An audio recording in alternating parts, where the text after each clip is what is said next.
friends. I'm Miss Connie from the Hopewell branch, and today I would like to show you how to make raised salt paintings.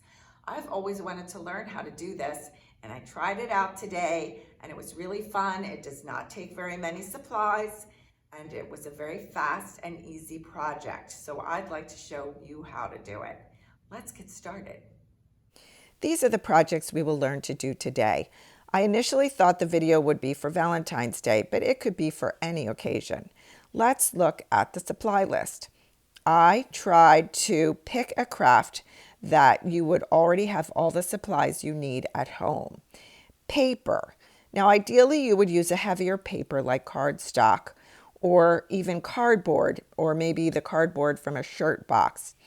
But the pink paper that I used was just a sheet of copy weight paper that I folded into a card. You don't have to have colored paper, but I used colors so that you would be able to see the white glue and the white salt.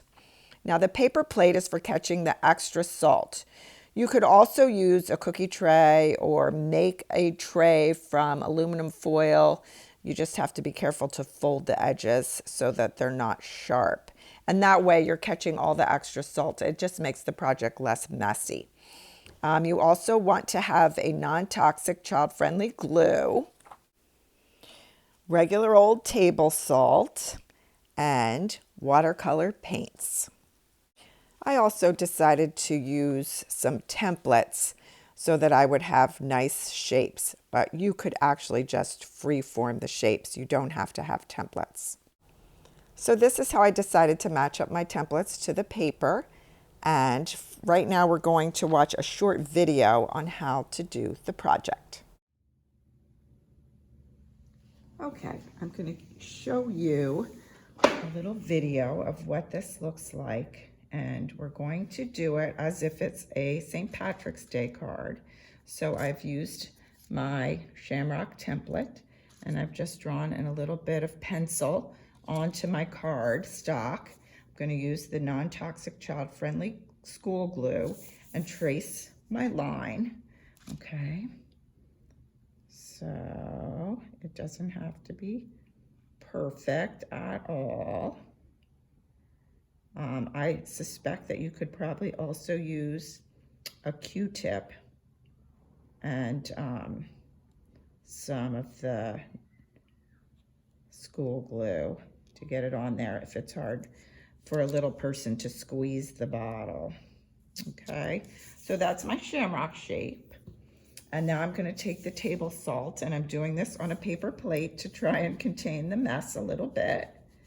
Plus, I could also reuse the salt on my next one, right?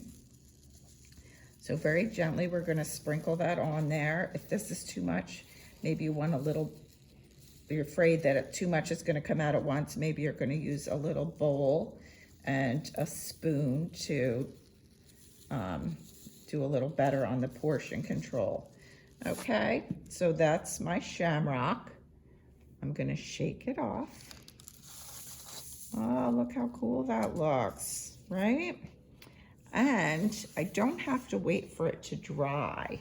I'm going to go right to my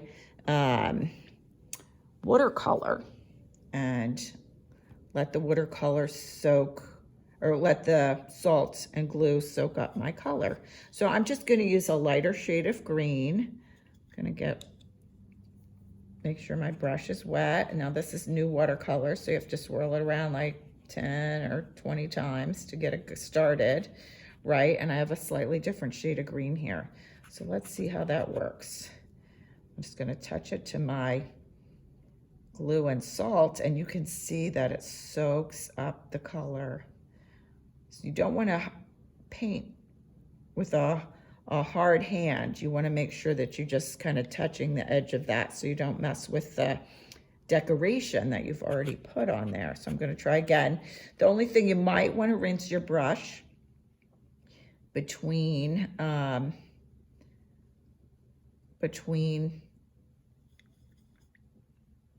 applications, because you might not want the salt and the glue in your watercolor set. That's the only consideration. But okay, so I'm trying to do that. And we're almost done. Look at that. It's so fast. Oops, and it does, I think it looks really good. Might have got a little salt in my paint that time. Okay, just finishing up here. And this is so fast. Now, you should not let it dry flat so that nothing runs. The watercolor could run, the glue could run a little bit. So you want to just let it dry. But that is how fast you can do that project. Here are some more projects that I did. This is the heart for Valentine's Day. I added glue following the heart design I had already drawn on the card. Then I added the salt, and then I shook the salt off, and I added the watercolor. Here is a spring flower. Again, I drew the template onto the paper, added the glue, added the salt, shook the salt off, and added watercolor. And the last project is just a free-form design with many colors.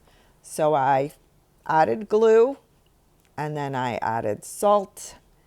I shook the salt off and added the watercolor. And these are the 4 projects again. I hope you will try this project. We would love to see your artwork. Please share a photo of your creation with us on social media by posting it and tagging the library at MCLSNJ. And thanks for watching today. Bye.